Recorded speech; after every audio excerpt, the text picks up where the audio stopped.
So I'll be very brief in the introduction because I told you about type 1 diabetes yesterday. And the last slide I showed you was our sequencing of the T-cell receptors. So I'll pick it up from there. Working on the germline genetics of type 1 diabetes, we're now focusing on what distinguishes the cell lineages that multiply and cause the disease compared to the other T cells. So just very briefly to repeat what I said yesterday, type 1 diabetes is due to autoimmune destruction of the beta cells in the pancreas. It's very antigen specific. The cells that make glucagon or somatostatin are spared the primary autoantigen. It's a T-cell mediated autoimmunity, which means that it's not due to antibody production, but to actually the T cells going there and doing the damage locally by infiltrating the islets of Langerhans. And the cause is not fully understood, but as I showed you yesterday, genetics plays an important role. The sibling relative risk is 50. And if we look at how each genetic locus, we know up to about 50 genetic loci right now, according to our latest meta-analysis of all genome-wide studies done. There are about 50 known. The vast majority of them have minute effects, as you can see here. But there are three that are important, and over the three, the one that towers above the other is HLA, human leukocyte antigen. As you see, you see here that the scale is broken. Half of the genetics of type 1 diabetes. It's located on chromosome 6, on the short arm of chromosome 6. And it's a series of genes that are highly homologous. They were discovered because they're the main cause of graft rejection. There are A, B, and C. They're called the class 1. Disregard class 3. It's misnamed. And then there's a clue. MHC is the when it's presented with this HLA molecule. It's in the thymus, we'll make an hour from our parents. Many points V segment, rearranging it, has a V chain, a J, and a constant region. So there are several V's that the cell can choose. It can choose random, several J's, and in between the V and the J, there is a random sequence of nucleic acids inserted, which gives it even more variety. And this is how the variety of the TCR has been achieved. Now, this is clearly the most important molecule that determines which are the cells that are going to go into the pancreas and destroy the beta cells. Yet it has been very, very superficial now because lymphocytes, you have a vast, you have to clone other this way of doing it, and you can do a few of them out that are there. So really, we ignored it. It's very important in prevention of type 1. There's is developed. Initially, there's infiltration all the time, and peeing is destroyed. It's too late. I think it was earlier we start the bad autoimmunity. Even immunity, there's enough cells or anything. This is the part of the elephant that I, as a blind man, look at. The stem cell people will say something else. So in terms of prediction, I actually have pretty good predictions. It's one of the strongest biomarkers for complex diseases, which is antibodies. You can measure in serum. The antibodies don't cause the disease. It's a disease caused by direct infiltration by T cells, but they're good markers. Once the cells gets destroyed, then the B lymphocytes get in and start making antibodies. So it depends on whether you have one antibody, you have a 20% risk. With two antibodies, you have a 50% risk, and with three antibodies, so you almost certain, virtual certainty to get diabetes in the next 10 or 15 years. So you see, it's a very, very long process from when you first start developing antibodies to actually when you get the disease. The challenges we have, even though with this very good biomarker, in terms of prediction, is once we know that an antibody, a person is antibody positive, still not all of these people will get diabetes, and we cannot predict who will. Or if we have an immune intervention, antibodies don't change, so we cannot use antibodies to follow a response to an immune intervention. So we decided to look at the T-cell receptors now that we have next-generation sequencing. Next-generation sequencing can sequence millions of molecules, each molecule separately. Like conventional sequencing, what we call Sanger sequencing,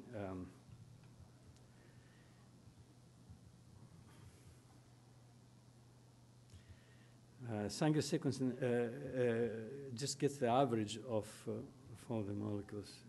How do we get back?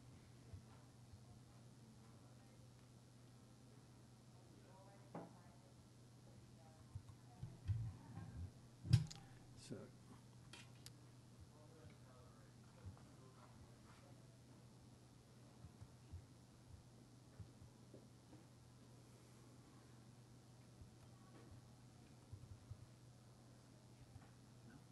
okay.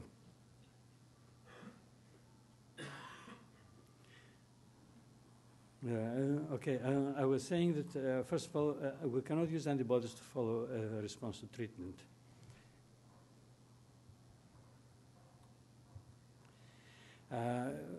Therapeutically, what has been tried is an antibody against CD3. CD3 is a molecular complex that contains the T-cell receptor, and it's very specific for T lymphocytes. So you wipe out the person's T lymphocytes, and there is some improvement in diabetes, some delay in the onset, or some preservation of beta cell function, even though the patient still needs the insulin. So a partial effect, but the problem is you immunosuppress the patient, and there's a reactivation of various viruses and other dangerous things. So this is really has not proven practical to whose receptor recognizes. First of all, see how many there are different. To do this, we would have to go to Pank for looking at the genome of those lineages. We use CFSC, which is an antibody. It's a dye that stains cells, and as the cells divide, they lose the dye. So if we incubate with proinsulin, these are the CD3 positive cells. These are the T lymphocytes. These are other kinds of cells, the helper cells. And when they lose their dye, it means they've proliferated. This is a positive control tetanus, negative control media alone. To sequence them, we start with RNA of those cells that proliferated when exposed to insulin. The problem, you have first to amplify them by RT-PCR. And the problem here is that you have this molecule where you have the constant region where we can design the antisense primer, but for designing the sense primer, it's a variety of V segments that are different. So we use a method called 5' race amplification. We add artificially an arbitrary primer on this side, and so we can amplify with very good representativeness without bias. And then they're sequenced on the MI6. This is the sort of the light version of the Illumina next generation sequencer, which can sequence millions of molecules. It gives about 15 million sequences of individual molecules, so that we can look at each T-cell receptor separately. So what we get from the MI6 is typically we multiplex something like 25 or 40, or even up to 40 different samples in the same run of the machine. Each piece of DNA has its own molecular barcode, so we can distinguish them afterwards. The output after being processed bioinformatically, it shows what fraction of the total is this particular sequence represent. Could be a single read among the 200,000 that we get for each sample, or could be 10%, or we've seen up to 80% represented by one single sequence. The actual number of reads, the CDR3 amino acid sequence. CDR3 is the random non-template amino acids that are added between the V and the J chain. So that's the most variable part of the receptor, and which V segment has been chosen and which J segment has been chosen. So the output looks something like this. So this is the name of the subject. The second column is the antigen that we use, in this case proinsulin. This is a low dye, means these are cells that have proliferated. And for example, this particular sequence here that characterizes the particular lineage, it's about 7% of total reads, which is amazing because in peripheral blood will be 1 out of 10,000 out of 100,000 cells. This is the actual sequence that tells you that every molecule that you sequence from this sequence comes from one single ancestor in lymphocytes. This is which V chain was chosen, which J was chosen, and this is the fold expansion compared to the unproliferated, to CFSE high cells that have not proliferated. It's an 8,000-fold expansion. So although this is not a very, this is still only 7%, and actually in this particular one, we couldn't even see it in the unproliferated cells. So it's a very low frequency in the blood, but extremely aggressive against insulin. So it doesn't matter how rare they are in the blood, we use the expansion to see how important they are in terms of autoimmunity. So the first thing we did was to compare the diabetics with normal people in terms of how many clones and how many expanding clones. By expanding clones, arbitrarily we defined a 20-fold expansion between the CFSE high and the CFSE low cells, the cells that have or have not proliferated. And in the normal controls, we do see normal controls do respond to insulin. Everybody has insulin-reactive lymphocytes in their body because there's peripheral tolerance that prevents them from doing the damage. So we do see some response even in the normals, but the number of clones is distinctly different. So we only have 3 normal controls because we have to wait until we have 40 samples before we can put them in the MI-seq. Otherwise, it's logistically and economically not very efficient.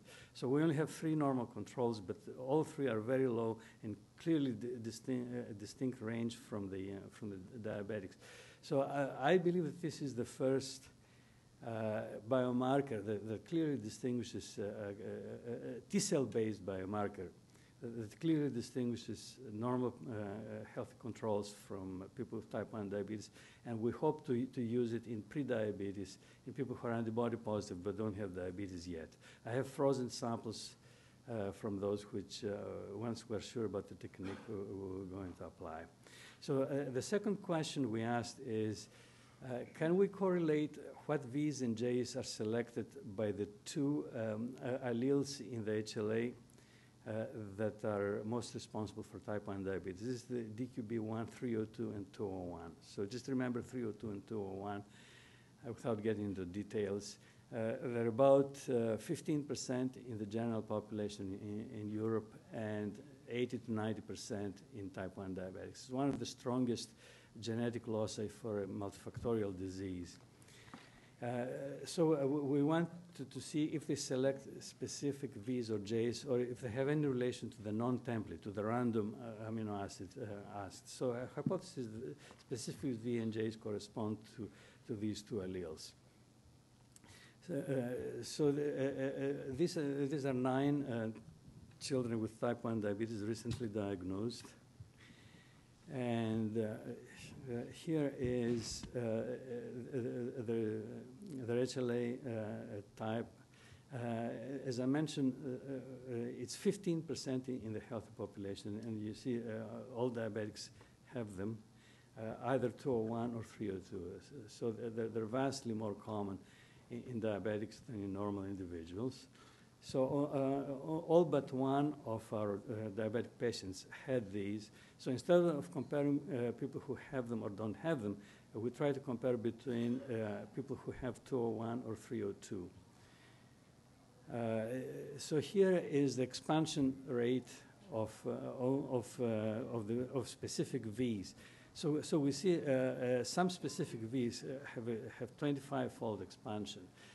Now, this is dramatic because we're not talking about specific clones, but generically clones that carry this particular V, because you cannot possibly make antibodies against every possible CDR3 that any diabetic patient can have, but you can make antibodies against this V chain and use them therapeutically if these are the ones that really expand.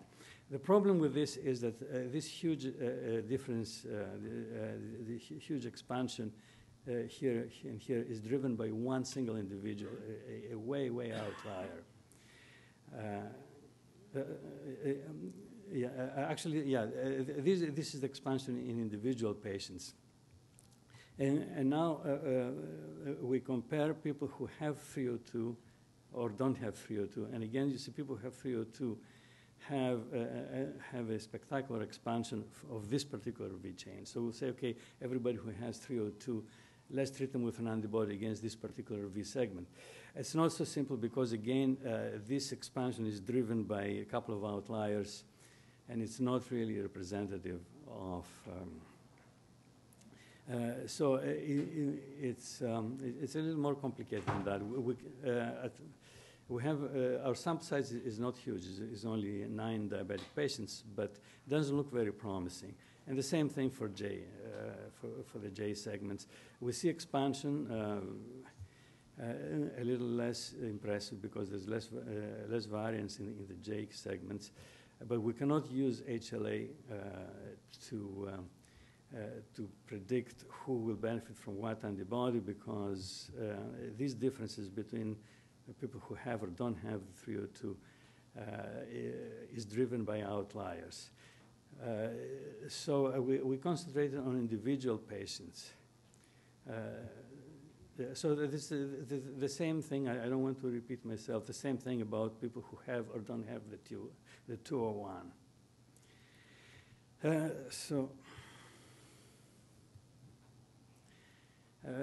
So now we looked at individual patients. You can still take a patient who has a great expansion of a particular V and try to treat them with antibody against that V. And the question is why is this V so important? Here we have one patient.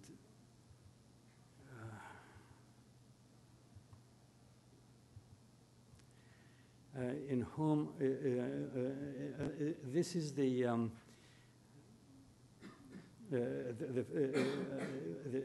CDR3, the specific sequence that marks the specific lineage, and you can see the expansion of this chain of this particular V is driven by one single CDR3.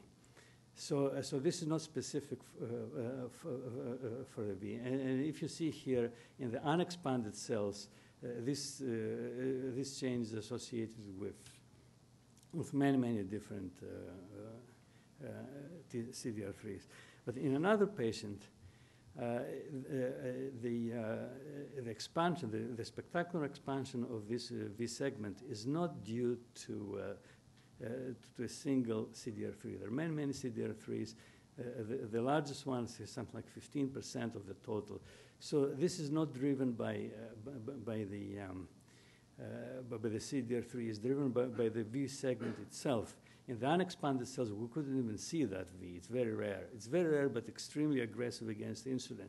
So this particular patient could benefit from a generic antibody against that V chain. So this is one hope that at least some selected patients could benefit from destroying with an antibody only those cells that expand to insulin. Same thing with the J's. You see sometimes expansion can be driven by one single CDR3, by one single lineage. And then if the most abundant, sorry, it keeps changing slides too fast. I don't know why. So if you see this 88%, it's clearly driven by one lineage. And then you see if the most abundant lineage is 19%, then you know that it's that particular J that drives the expansion, not any specific clone. So these are our hopes of selecting at least some patients that could benefit from treatment with an antibody against that particular segment. So in conclusion, there's a number, the number of insulin-expanding T-cell clones can be an excellent candidate for biomarker for the autoimmune process. You know, if you think of it, these are newly diagnosed diabetics. Their pancreas their beta cells in the pancreas have been completely destroyed. There's destruction. There's a lot of liberation of antigen. So we have what we call epitope spread. The antibody, the process started with probably one single epitope and then expanded to many epitopes and many clones. While people who don't have active autoimmunity will have fewer clones. So this could be a very good biomarker. In a certain patient, when expansion to insulin is driven by a particular V or J, could benefit from antibody treatment against those. The limitation of these studies was the very small number. As I said, we were waiting to batch to do the next sample. And this is work that a lot of people have contributed in. Maha is a graduate student, a PhD candidate, did the cell culture. The 5' race and the MySick machine is done by Xiao Yudu, my research assistant, and Talaron was a fellow who did some of this work. Bioinformatics is Li Chuan. And Erin Carolan is a clinical fellow who recruited the patients and explained to them the protocol and got their consent. It was funded by Canadian Diabetes Association and the Canadian Institutes of Health Research. Thank you.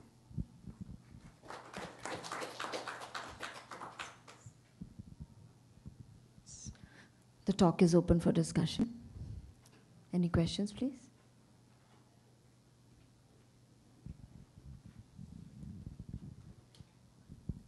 Thank you for another very interesting talk.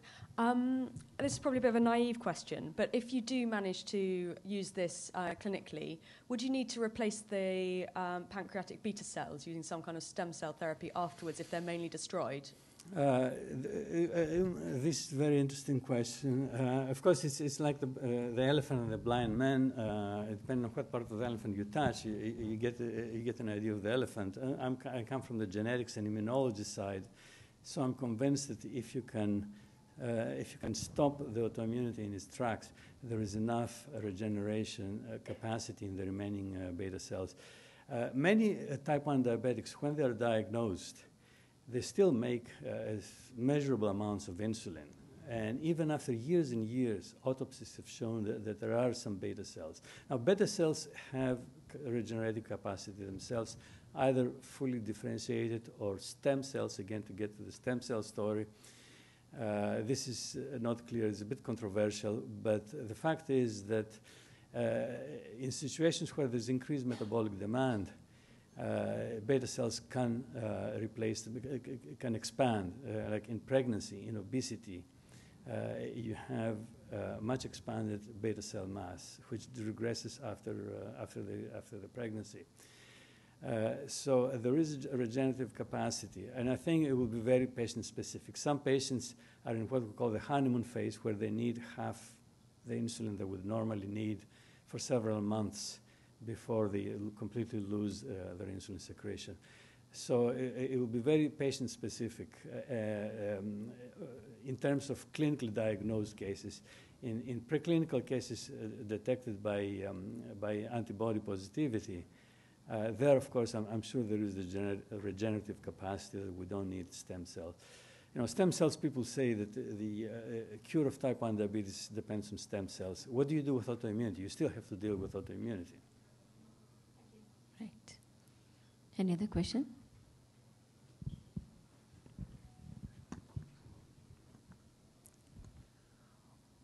actually is the underlying basis of the autoimmunity to What- diabetes? What causes the body to actually produce antibodies against itself? That's a very good question. Actually, Is it what I about- find more amazing is how this immune system manages not to attack self. It's a very, very complex system that allows cells to distinguish between self and non-self, between danger and no danger. And many, many things can go wrong. Yesterday, I showed very good evidence that some of these cells undergo somatic mutations that eliminate genes that are very important in self-tolerance. And of course, germline plays an extremely important role. It's one of the most heritable diseases, as I showed yesterday. And the most important one is HLA, how the antigens are presented. In this particular case of HLA, you have a relative risk of 10, which is amazing for a complex disease. The 302, the more important of the two alleles that I showed, really multiplies your risk by tenfold. Now, something that multiplies the risk by tenfold when you're